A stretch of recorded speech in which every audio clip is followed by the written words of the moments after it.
जय माता दी। जय श्री राधे कृष्ण। भक्तजनों, आज की कथा एक ऐसी भक्त की है जिसके लिए भगवान श्री कृष्ण को एक साधारण स्त्री का रूप धारण कर 15 दिन तक कष्ट सहने पड़े।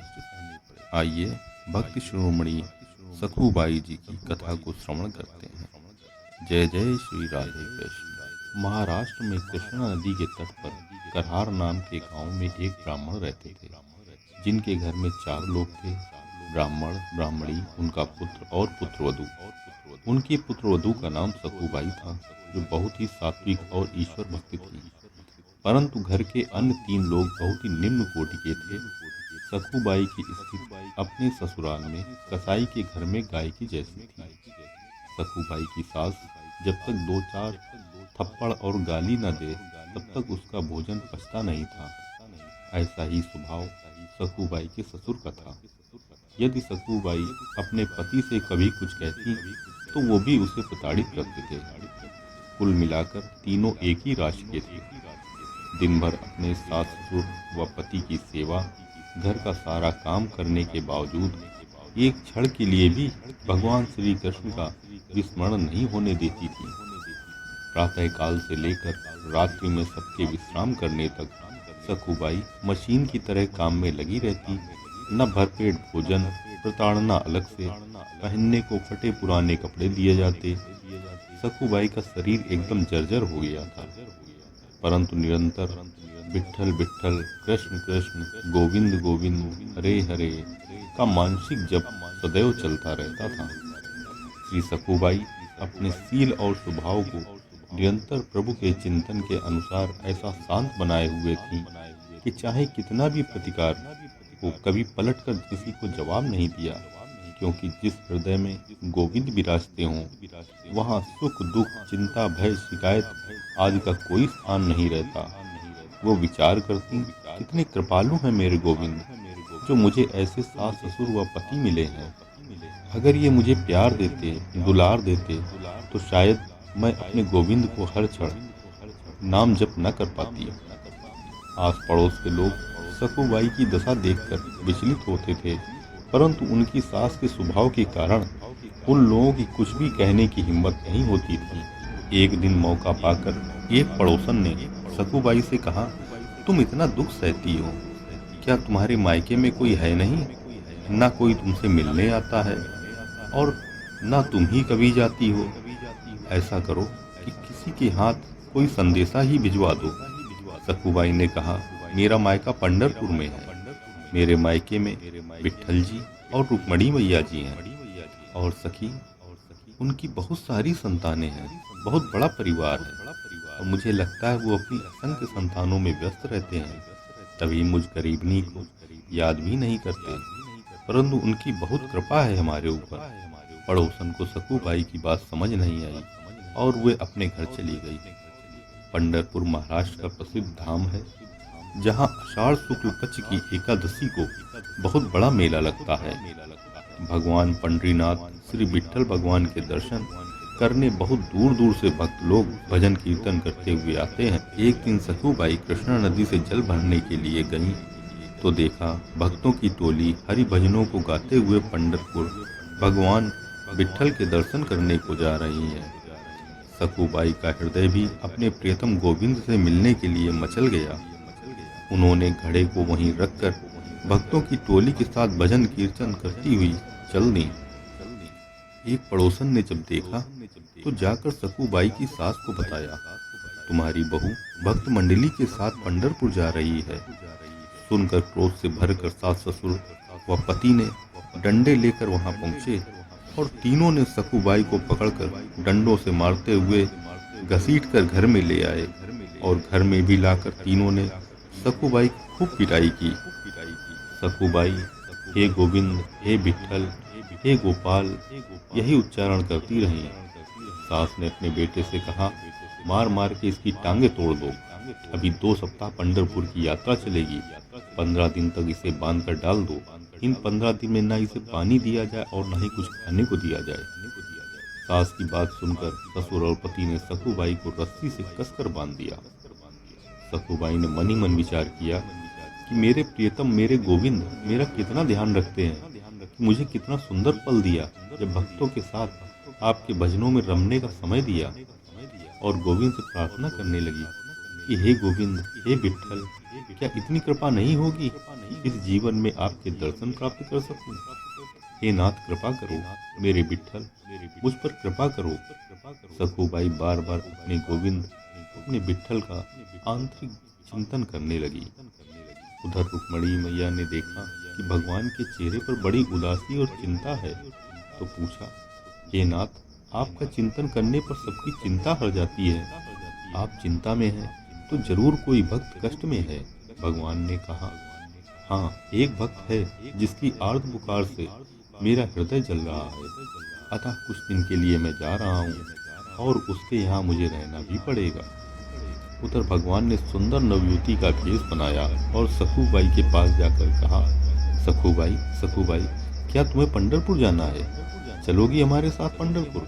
सखूबाई ने कहा, तुम कौन हो? भगवान ने कहा, मैं तुम्हारी सखी हूँ। तुम मुझे नहीं पहचान पा रही, परंतु मैं तुम्हें पहचान रही हूँ। और जो मेरी सखी होता है, मैं उसको कभी दुखी नहीं देख सकती। सखूबाई ने कहा, मेरा ऐसा भाग्य कहाँ जो मैं पंढरपुर जाऊँ, अपने प्रीतम का दर्शन कर पाऊँ। ठाकुर जी ने कहा कि मैं तुम्हें खोलती हूँ, तुम जल्दी जाओ। सखूबाई ने कहा, मेरी सास मुझे फिर पकड़ लेगी। भगवान ने कहा, तुम इसकी चिंता मत करो, वो सब मैं संभाल लूंगी। भगवान ने सखूबाई को खोल दिया। सखूबाई के जाने के बाद सखूबाई का रूप धारण कर स्वयं रस्सी में बंध गए। भगवान ने दिखा दिया, यदि भक्त मेरे लिए बन सकता है तो भक्त के लिए मैं भी स्वयं बन सकता हूँ। अब भगवान, जिनको 56 प्रकार के व्यंजन का भोग लगाया जाता है, यहाँ न भोजन न पानी, थोड़ी थोड़ी दूर में कभी सखूबाई की सास, कभी ससुर, कभी पति डंडे से पिटाई कर देते। जिनकी एक दृष्टि से महाप्रलय आ जाए, वो भगवान अपने भक्त के लिए भूखे प्यासे रहकर मार भी खा रहे हैं, गाली भी सुन रहे हैं। भगवान को 15 दिन हो गए बंधे हुए, न अन्न मिला न जल। हाँ, डंडे से पिटाई जरूर होती रही। 15 दिन बाद सखूबाई के पति के मन में विचार आया कि कई दिन हो गए हैं, न अन्न दिया न जल दिया, कहीं सखूबाई मर न जाए, अब दोबारा विवाह भी नहीं होगा। अतः विचार कर वो भगवान रूपी सखूबाई के पास गया और बड़े प्यार से बंधन को खोलकर घर में ले गया, जल पिलाया, भोजन कराया। आज दिन तक कभी सखूबाई के पति के हृदय में सखूबाई के लिए स्नेह नहीं आया था। लगता है भगवान ने ही भूख प्यास से व्याकुल होकर और मार से बचने के लिए हृदय परिवर्तन किया था। दूसरे दिन जैसे सखूबाई पूरे घर का काम करती थी, वैसे ही भगवान भी पूरे घर का कार्य, भोजन बनाना इत्यादि करने लगे। अपने भक्त के लिए भगवान क्या क्या नहीं करते हैं। भगवान कहते हैं कि पग चापूं और सेज बिछाऊं, नौकर बनूं हलाम, हाँकूं बैन बनूं गढ़वारो, बिना तनख्वाह रखवाल, यही तो मेरे मन में ठनी, भगत मेरी मुकुटमणि। भगवान के हाथ का भोजन करके तीनों का हृदय परिवर्तन हो गया। सास, ससुर व पति अब सखूबाई से बहुत ही स्नेह और प्रेम पूर्वक व्यवहार करने लगे। उधर सखूबाई पंढरपुर पहुंचकर नाम कीर्तन में उन्मुक्त होकर नाच रही है। प्रभु के रूप मोहिनी में खोकर वो ये भी भूल गई कि वापस घर भी जाना है। आनंद रस में भाव विभोर हुई सखूबाई चंद्रभागा में स्नान करके मंदिर में भगवान श्री हरि विट्ठल जी के दर्शन करके प्रतिज्ञा कर ली कि जब तक इस शरीर में प्राण है, अपने विट्ठल, अपने गोपाल को छोड़कर कहीं नहीं जाऊंगी, और स्वयं को श्री हरि में विलीन कर लिया।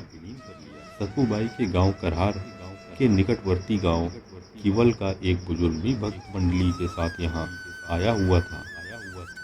जब उसने देखा सखूबाई ने अपनी देह का त्याग कर दिया है, तो अपने अन्य साथियों के साथ सखूबाई को वहीं पर अंत्योष्ट क्रिया संपन्न कर दी। मैया रुक्मणी ने विचार किया, भगवान कुछ दिन का कहकर गए थे, परंतु अभी तक आई नहीं। जब ध्यान देकर देखा कि प्रभु जिसके लिए गए थे उसने अपने शरीर का त्याग कर दिया और गोविंद उनकी जगह पर सेवा कर रहे हैं। अब माता रुक्मणी ने सखूबाई की अंत्योष्टि राख से पुनः सखूबाई को शरीर देकर जीवित कर दिया। सखूबाई को लगा वो सोकर उठी है। रुक्मणी मैया ने सखूबाई से कहा, तुम्हारी प्रतिज्ञा थी यहाँ प्राण त्यागने की, वो पूरी हो गई। अब ये नया शरीर मैंने तुम्हें दिया है, अब तुम अपने घर जाओ, जिससे मेरे प्रियतम मेरे पास आ सके। सखुबाई माता रुक्मणी को प्रणाम किया और अपने घर चल दी। इधर भगवान ने देखा सखुबाई आ रही है। भगवान ने सखुबाई की सास से कहा कि मैं पानी भरने जा रही हूँ, और घड़ा उठाकर पानी भरने के लिए चल दिए। वहाँ पूर्व परिचित सखी का वेश बनाकर सखुबाई को रास्ते में मिले तो सखुबाई ने अपनी सखी समझकर गोविंद को गले लगा लिया। कहा, बहन, तुम्हारी वजह से ही मैं अपने गोविंद, अपने विट्ठल से मिल पाई। सदैव के लिए तुम्हारी ऋणी हो गई। सखी, यहाँ बहुत कष्ट सहना पड़ा होगा तुम्हें। भगवान ने कहा, तुम इसकी चिंता मत करो, तुम्हें तुम्हारे प्रियतम के दर्शन हो गए, यही बहुत है। अब ये घड़ा लो और जल भरकर घर जाओ। सखुबाई जल लेकर घर आई और पूर्व की भांति अपने कार्य में लग गई। परंतु उसे बड़ा आश्चर्य हुआ कि सभी बड़ा प्रेम व्यवहार कर रहे हैं, कोई गाली नहीं, कोई मार नहीं। ये सब देखकर सखुबाई बड़ी प्रसन्न हुई और वो अपने विट्ठल को याद करके मगन होती रही। दूसरे दिन वही बुजुर्ग जिसने सखुबाई का अंतिम संस्कार किया था, वो घर आए और सखुबाई के सास ससुर से कहा, आपकी बहू का पंढरपुर में देहांत हो गया था और वहीं उसकी अंत्येष्टि भी हो गई। सखुबाई के सास ससुर ने कहा, मेरी बहू तो घर के अंदर है और वो कहीं गई भी नहीं है। इतना कहकर सखुबाई को बाहर आने के लिए आवाज दी। सखुबाई बाहर आई तो बुजुर्ग ब्राह्मण सखुबाई को देखकर आश्चर्यचकित हो गए। बोले कि मैंने स्वयं इनकी अंत्येष्टि की थी, जरूर ये कोई भूत या प्रेत है। सखुबाई ने कहा, ब्राह्मण देवता, आप झूठ नहीं बोल रहे हैं, ये सत्य है। मैं पंढरपुर गई थी, मेरी मृत्यु भी हुई थी, फिर माता रुक्मणी ने मुझे जीवन दान दिए। जब वापस आई तो जो सखी मेरी जगह यहाँ थी, उसने गांव के बाहर मुझे घड़ा देकर चली गई। जानते हो वो सखी कौन थी? वो मेरे गोविंद थे। इस बात का अनुभव मेरे गोविंद के जाने के बाद मुझे हुआ।